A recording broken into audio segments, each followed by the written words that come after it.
السلام علیکم ورحمۃ اللہ وبرکاتہ۔ الحمدللہ، کل ہم نے دیکھا تھا کہ اصل مسئلہ کسے کہتے ہیں۔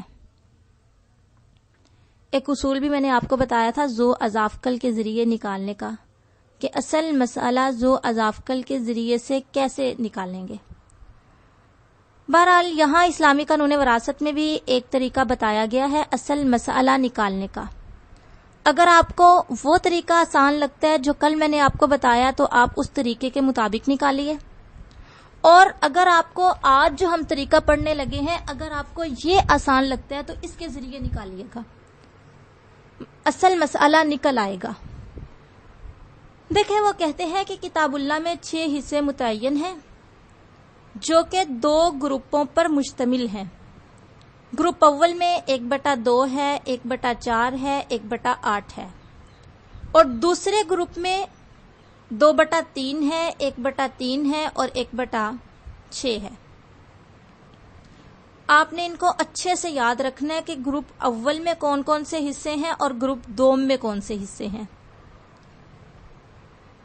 ویسے یہ یاد رکھنا جب میں نے پڑھا تھا تو مجھے یہ یاد رکھنا بہت ہی مشکل لگتا تھا۔ میں تو ذو اضاف کل کے ذریعے سے ہی اصل مسئلہ نکالتی تھی۔ آپ بھی ماشاءاللہ بڑے اچھے طریقے سے ریاضی میتھ وغیرہ جانتی ہیں، تو آپ بھی اس کے ذریعے سے نکالیے، آپ کو زیادہ آسانی محسوس ہوگی۔ بہرحال دونوں طریقے آپ کے سامنے ہیں، تو ان دونوں گروپوں کو آپ نے اچھے سے یاد رکھنا ہے کہ پہلے گروپ میں کون کون سے حصے ہیں اور دوسرے گروپ میں کون کون سے حصے ہیں۔ اور یہ بات بھی آپ نے یاد رکھنی ہے کہ اصل مسئلہ یا تو 2 پہ بنے گا یا 3 پہ یا 4 پہ، 6 پہ، 8 پہ، 12 پہ، 24 پہ۔ اصل مسئلہ جب بھی بنے گا یا 2 پہ بنے گا یا 3 پہ بنے گا یا 4 پہ بنے گا یا 6 پہ بنے گا، جیسا کہ کل والی مثال میں ہم نے بنایا تھا 6 پہ، یا 8 پہ بنے گا یا 12 پہ یا پھر 24 پہ۔ اس کے بعد دیکھیں، اصل مسئلہ معلوم کرنے کے مندرجہ ذیل 5 قواعد ہیں۔ اگر مذکورہ حصے والوں میں سے کوئی ایک فرد ہو تو اسی کے ہم نام عدد پر مسئلہ بنے گا سوائے نصف کے، کیونکہ اس کا مسئلہ 2 پر بنتا ہے۔ ان کے کہنے کا مطلب یہ ہے کہ اگر مرنے والے کے ورثاء میں صرف ایک ہی فرد ہے تو اس فرد کو جو مل رہا ہے، یعنی اس کا جو مقررہ حصہ تھا، اسی پہ آپ اصل مسئلہ بنا دیں۔ مثال کے طور پہ اگر وہ ایسا وارث ہے جسے 1/3 مل رہا تھا تو آپ 3 پہ اصل مسئلہ بنا دیں۔ اگر وہ ایسا وارث ہے جسے نصف مل رہا تھا تو آپ اس کا اصل مسئلہ 2 پہ بنا دیں، ہاف اسے دے دیں، ہاف اور جگہوں پہ آپ استعمال کر لیں، جیسا کہ عصبات ہیں تو ان کو دے دیں، ٹھیک ہے۔ وہ کہتے ہیں اگر مذکورہ حصے والوں میں سے کوئی ایک فرد ہو تو اسی کے ہم نام عدد پر مسئلہ بنے گا سوائے نصف کے، کیونکہ اس کا مسئلہ 2 پر بنتا ہے، اور نصف کا اصل مسئلہ 2 پہ، ثلثان کا اصل مسئلہ 3 پہ، ثلث کا اصل مسئلہ 3 پہ، اور ربع کا اصل مسئلہ 4 پہ۔ اس کے بعد دیکھیں 8 پہ سمن کا بنے گا اور اس کے بعد 6 پہ بنے گا۔ یہ پہلا اصول ہے کہ اگر مرنے والے کے ورثاء میں صرف ایک ہی وارث ہے تو اسی کے ہم نام عدد پر اصل مسئلہ بنے گا۔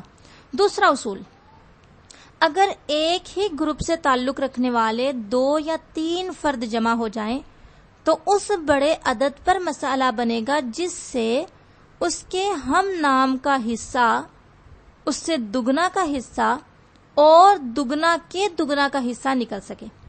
مثال کے طور پہ مرنے والے کے ورثاء میں 3 طرح کے لوگ ہیں۔ ایک کو 1/2 مل رہا ہے، دوسرے کو 1/4 مل رہا ہے، تیسرے کو 1/8 مل رہا ہے۔ تو دیکھیں ان سب میں سے بڑا عدد کون سا ہے؟ 8 بڑا عدد ہے نا، تو 8 پہ اصل مسئلہ بنائیں گے، ٹھیک ہے۔ اور تیسرا اصول دیکھیں، اگر پہلے گروپ کا نصف دوسرے گروپ کے بعض یا کل سے مل جائے تو مسئلہ 6 پر بنے گا۔ مثال کے طور پہ مرنے والے کے ورثاء میں ایسے ورثاء ہیں کہ ایک وارث کو نصف مل رہا ہے، یعنی 1/2 مل رہا ہے، اور ایک وارث کو 2/3 مل رہا ہے، اور ایک وارث کو 1/6 مل رہا ہے، تو اصل مسئلہ 6 پر بنے گا۔ چوتھا اصول، اگر پہلے گروپ کا ربع جو ہے دوسرے گروپ کے بعض یا کل سے ملے تو مسئلہ 12 پر بنے گا۔ یعنی مرنے والے کے ورثاء میں ایسے ورثاء ہیں کہ ایک کو 1/4 مل رہا ہے، ایک کو 2/3 مل رہا ہے، ایک کو 1/6 مل رہا ہے، تو اصل مسئلہ 12 پر بنے گا۔ 5واں اصول، اگر پہلے گروپ کا سمن دوسرے گروپ کے بعض یا کل سے ملے، یعنی مرنے والے کے ورثاء میں ایسے وارث تھے کہ ایک کو 1/8 مل رہا تھا، ایک کو 2/3 مل رہا تھا، ایک کو 1/6 مل رہا تھا، تو پھر اصل مسئلہ 24 پر بنے گا۔ ٹھیک ہے، اس کے بعد دیکھیں مسئلہ کی اقسام۔ کل ہم نے دیکھا تھا اصل مسئلہ کسے کہتے ہیں، آج ہم نے دیکھا ہے اصل مسئلہ معلوم کرنے کا کیا طریقہ ہے، اور ساتھ میں ہم نے یہ بھی دیکھا کہ اصل مسئلہ یا 2 پہ بنے گا یا 3 پہ یا 4 پہ یا 6 پہ یا 8 پہ یا 12 پہ یا پھر 24 پہ۔ ٹھیک ہے، اس کے بعد ہے مسئلہ کی اقسام۔ مسئلہ کی 3 اقسام ہے، مسئلہ عادلہ، مسئلہ عائلہ، اسے زائدہ بھی بولتے ہیں، اور مسئلہ ناقصہ۔ ٹھیک ہے، جو مسئلہ عادلہ میں مثال دی گئی ہے، یہ مثال میں نے کل کے سبق میں آپ کو حل کروائی تھی، اس لیے یہ میں آج دوبارہ نہیں کروں گی۔ اس کے بعد دیکھیں، ہاں یہ میں آپ کو بتانا چاہوں گی کہ مسئلہ عادلہ کسے کہتے ہیں، جب مقررہ حصے اصل مسئلہ کے برابر ہوں تو اسے مسئلہ عادلہ کہتے ہیں۔ اب ذرا جو آپ نے لکھا تھا کل، آپ وہ اپنے سامنے کھولیں، اس میں دیکھیں اصل مسئلہ۔ اصل مسئلہ کے نیچے آپ نے بیٹیوں کے آگے لکھا تھا 4، ماں کے آگے لکھا تھا اصل مسئلہ کے نیچے 1، باپ کے آگے اصل مسئلہ کے نیچے آپ نے لکھا تھا 1۔ اب ان کو ذرا جمع کریں، 4 1 1، اسے جمع کریں، 4 1 5 اور 1 6۔ اصل مسئلہ کیا ہے؟ 6، اور نیچے جو حصے انہیں دیے گئے وہ بھی کیا ہے؟ 6۔ یہ دیکھیں وہ جو حصے ہیں ان کی تعداد اصل مسئلہ کے برابر ہے، تو اگر اس طرح برابر ہو تو اسے بولتے ہیں مسئلہ عادلہ۔ اسے کیا بولیں گے؟ مسئلہ عادلہ۔ اور مسئلہ زائدہ میں یہ ہوتا ہے کہ جو حصے انہیں دیے گئے تھے نا وہ بڑھ جاتے ہیں۔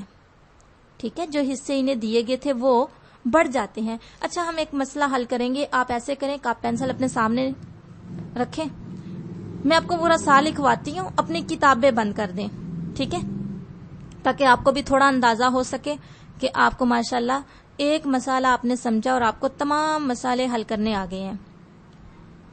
لکھیں ورثاء، طریقہ میں نے آپ کو کل بتا دیا تھا، ورثاء کے نیچے لکھیں ماں، مادری بہن اور 2 حقیقی بہنیں۔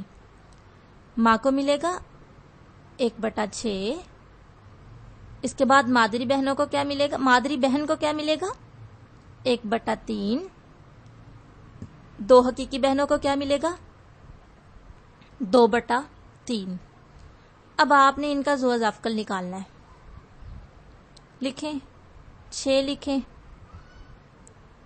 اس کے بعد 3 لکھ لیں، یا پہلے 3 لکھ لیں بعد میں 6 لکھ لیں۔ اب دیکھیں 2 × 2 2 2 4 2 3 6، 6 کے نیچے آپ نے لکھا 3، پھر آگے 3 تھا، 3 کے نیچے یہی 3 آ گیا، پھر اس کے بعد آپ لکھے 3 3 × 3 3 × 3، ٹھیک ہے، 1 1 نیچے آ گیا۔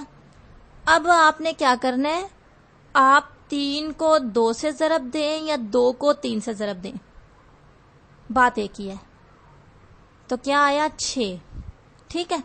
اب آپ نے جو مقررہ حصے تھے، یعنی 1/6 ہے تو 6 کو اس حصے سے ضرب دیں کہ 6 آئے، 6 × 6، اس کے بعد 3 کو ضرب دیں، 3 × 3 3 2 6، ٹھیک ہے۔ اب 2 لکھ دیں، اس کے بعد حقیقی بہنوں کو 2/3 ملا تھا نا، اوپر 1/3 ہے، نیچے 2/3 ہے، تو اس کا بھی 2 ہی آ رہا ہے، لیکن یہ 2/3 ہے، اس لیے اسے ڈبل کریں گے، تو کیا آئے گا 4۔ اب اصل مسئلہ کے نیچے جو حصے لکھے گئے ہیں، یعنی 1 2 4 لکھا گیا، اسے ذرا جمع کریں، 4 2 6 اور 1 7۔ دیکھیں اب اصل مسئلہ 6 ہے اور یہ حصے کتنے ہو گئے؟ 7 بن رہے ہیں۔